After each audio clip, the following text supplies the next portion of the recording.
6:50. Saludamos a través de la vía virtual al ex viceministro de Minas, director de OLAMI en Ecuador, el ingeniero Fernando Benalcázar, a quien les deseamos un excelente 2024. Aprovechamos de su presencia para seguir hablando de la consulta popular. En la pregunta número 4, ¿está usted de acuerdo con que se incrementen las penas de los delitos de terrorismo y su financiación, producción y tráfico ilícito de sustancias catalogadas sujetas a fiscalización, delincuencia organizada, asesinato, sicariato, trata de personas, secuestro extorsivo, tráfico de armas, lavado de activos, actividad ilícita de recursos mineros, reformando el Código Orgánico Integral Penal conforme el anexo respectivo? Esta pregunta, ¿cuál es el valor intrínseco que trae para el sector minero? Ingeniero Benalcázar, bienvenido. Buenos días, buenas noches, Edgar. Gracias por la invitación y los mismos deseos de éxito y que su programa siga con su crecimiento en el 2024. Muchas gracias. A ver, para el sector minero formal, para el minero responsable, aquel que es regulado por el gobierno, creo que el beneficio es la consecuencia de que lo que está penalizado, que es la extracción ilegal de minerales, pueda asustarles más a los señores que están inmersos en semejante actividad. Y digo asustarles más porque, si no me engaño, el COIP específicamente en 2 artículos, 160 y 161, ya da prisión en casos de financiamiento, provisión de herramientas, equipos y en el caso de realizar la actividad como tal, que pueden llegar hasta 7 años, si no me engaño. Si se busca reformar y poner penas y sanciones que dupliquen, que tripliquen. Incrementar las penas, dice la pregunta, ¿no? Exacto. Si se busca eso y subir de 7 a 15 a 20, tal vez les asuste un poquito, pero lo que sería interesante también es ver de todos los casos que llegan a la justicia, cuántos realmente han terminado en la cárcel. Habrá infinidad de motivos, razones y circunstancias, pero la principal, estoy seguro, es la cantidad de dinero que rueda en la corrupción existente en el sistema judicial. O sea, habría que establecer reformas en el sistema judicial. Eso es una consecuencia lógica de todo lo que está viviendo el país. O una purga en el sistema judicial. El caso que hace referencia en la entrevista anterior y que ha sido materia de discusión de los últimos días, Metástasis, pone en blanco y negro que el sistema judicial queda confirmado que está hecho para aquellos que no pagan y no tienen los cientos de miles de dólares para quedar libres. Que en el caso de la minería ilegal sí hay ese dinero. Y por eso es que hay muy pocos sancionados que han terminado en la cárcel. Bueno, ingeniero Benalcázar, hablemos del ITT, porque en el feriado de Navidad y de Año Nuevo resulta que en este campo, que de alguna manera ha sido minimizado por sus aportes, especialmente por el Ministerio de Finanzas, resulta que hubo un paro de una comunidad adyacente, la comunidad de Cahuimeno, y hasta allá acudieron casi todos los funcionarios del gobierno. De hecho, el 30 de noviembre estuvo la ministra de Energía negociando con los comuneros, y es ella la que logra un acuerdo con los mismos, pero claro, en función de que se firme un acta transaccional que deberá ser cumplida en estos días y que les entregue una serie de peticiones, obras de infraestructura, internet, ¿no? Entonces, ¿dónde queda pues el discurso del gobierno, que no le daba mucha atención al ITT y sin embargo resulta que los recursos que le brinda el Estado sí le ayudan y por eso hubo que solucionar este tema de última hora?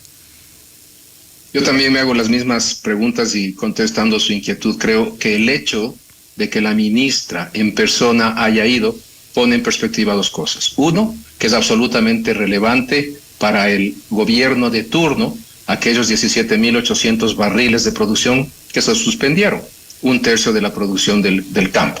Eso segundo, más o menos en millones de dólares, ¿cuánto es?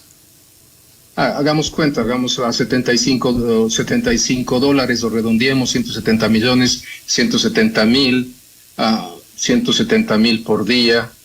Creo que estamos hablando de 1.700.000 $1.700.000 Con diarios. el descuento que tiene el crudo napo, ¿no?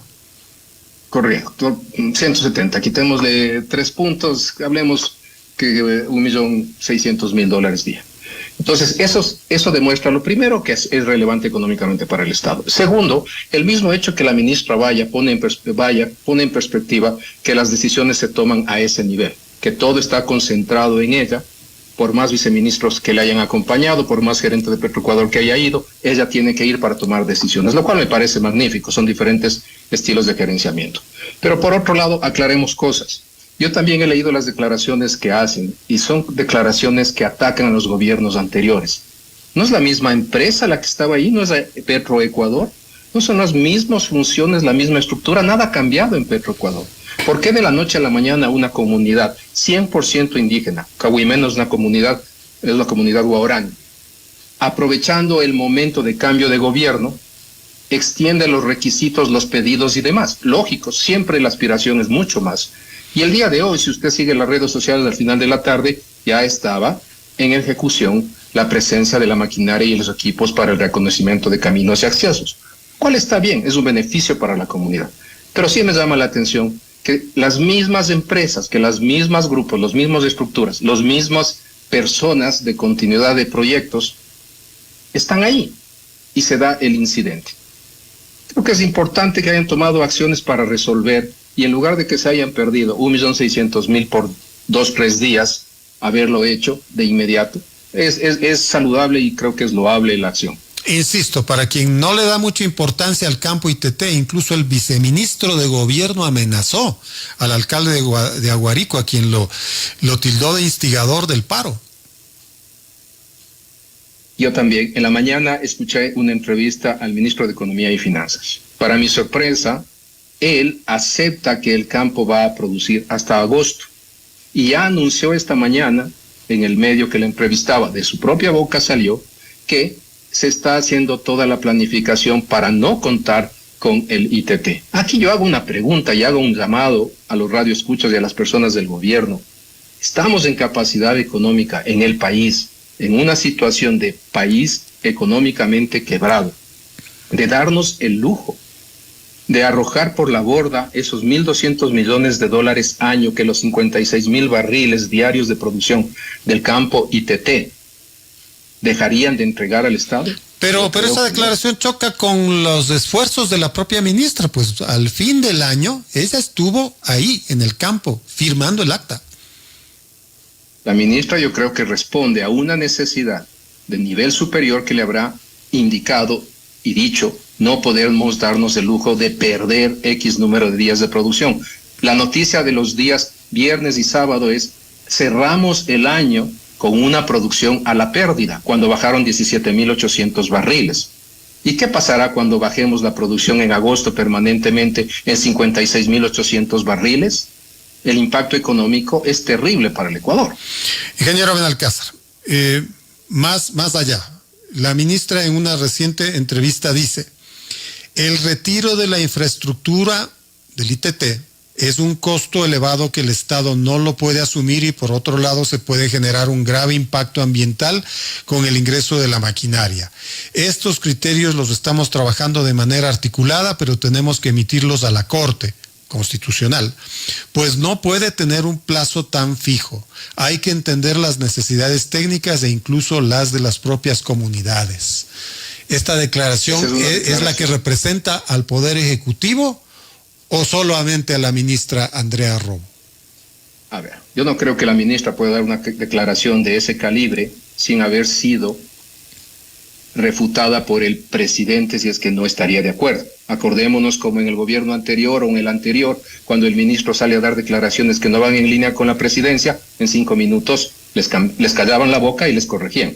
Entonces, esa declaración que está ahí, que ya tiene varios días, si no me engaño, fue del día sábado, es una clara indicación de algo que es necesario extender la posibilidad de cuestionar o pedir una extensión o una revisión a la Corte Constitucional, porque uno, no están preparados. El plan que el gobierno anterior usó, entre comillas, de argumento para continuar produciendo, no fue terminado.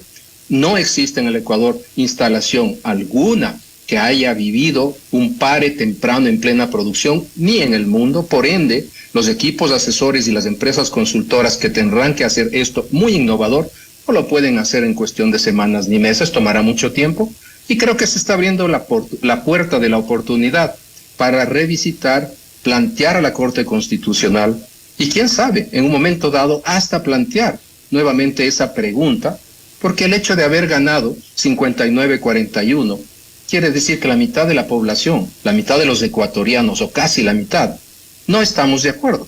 Y si de esa mitad, la gran mayoría está en el subempleo, están buscando cómo irse del Ecuador, o están en situación económica frágil, las circunstancias ahora pueden cambiar muchísimo si se llegase a hacer una nueva consulta. Bueno, pero es que es el propio Ejecutivo el que carece de los recursos en este momento. Al parecer se han dado cuenta de eso. Nuestros mayores decían, la razón no pide fuerza. Estoy 100% de acuerdo. Decir, como en la campaña se decía tantas cosas, ahora que son presidentes y ahora que son gabinete, se dan cuenta que heredaron un país en condiciones extremas económicas tan frágiles. Ahora el ministro de Finanzas decía, es que en diciembre nos cogió durísimo, nos tocó pagar los sueldos de noviembre, el sueldo de diciembre, el 13º, y fue realmente que nos dejó con las arcas casi vacías. Esa es la realidad del Ecuador. Y el Ecuador no está en capacidad, ni económica, ni técnica, ni moral, de que, como país quebrado, votemos $1.200 millones a la basura por una votación para mí, que fue el mayor error histórico en este tema de consultas. Para finalizar, la ley de competencia energética, que entiendo que todavía se sigue debatiendo en primera discusión en la Asamblea Nacional. He escuchado algunas aseveraciones de los asambleístas. Varios de ellos están en contra de que los grandes grupos o los sectores elitarios del país se les perdone las deudas o su falta de pago, ¿no es cierto?, del servicio de energía eléctrica, que esto de alguna manera tiene que canalizarse, tiene que haber un mecanismo para que sean las grandes mayorías las que tengan estas moratorias o estas concesiones. Esto tiene que constar, por supuesto, en el informe para segundo debate, pero ¿la ley cree usted que tiene un buen mecanismo en ese sentido o no? A ver, eso está en las disposiciones transitorias, específicamente está en la transitoria primera, donde da la opción de que se eliminen o se condonen los intereses de las deudas que tienen, en un afán de buscar cómo generar flujo de caja inmediato para las empresas eléctricas, en general las vendedoras de la energía.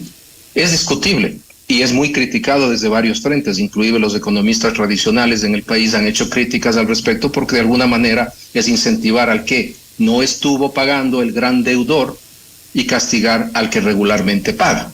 Entonces, sí, yo creo que eso es uno de los puntos de debate, pero en concepto general comparto yo la posibilidad de esa generación del flujo de caja para reinversión en el sector eléctrico, que es lo que ellos están buscando. Pero obviamente en lo político hay mucho camino que recorrer con el primero y segundo debate. El gran objetivo de la ley es atraer capitales, es atraer inversión mediante el sistema de APPs, ¿no es cierto?, la posibilidad de que hayan alianzas público-privadas. Hasta donde yo escuché, esto no iba a contar con el apoyo del correísmo, que se niega rotundamente a que el capital privado, el sector empresarial, pueda estar en estas alianzas público-privadas. Ellos prefieren que el Estado afronte las inversiones del futuro de corto plazo, o por lo menos la economía popular y solidaria. A ver, la apertura es hacia las empresas privadas y a las empresas de economía popular y solidaria. Eso es muy grande. Ahí puede haber áreas de muchísima inversión. Discrepo 100% con eso de que el Estado siempre tiene que estar al frente. Si bien que la Constitución obliga, y de hecho aquí se utilizan frases muy claves como decir una delegación extraordinaria al sector privado, es necesario porque hemos probado que lo que estamos viviendo después de 13 años de una inversión y de un gasto absurdo en el sector eléctrico en las entidades del Estado. Llegamos a los apagones porque no hubo plata para seguir gastando e invirtiendo. Y cuando el Estado ya no tiene capacidad de invertir, la única forma de generar la base energética es mediante la inversión de las empresas privadas. Y aquí es muy importante, también se abre por primera vez en esta ley al sector o al área de transmisión, no exclusivamente generación como siempre ha sido. Entonces, yo soy partidario, y siempre lo he dicho, que la única forma de que crezca un sector es mediante la inversión privada.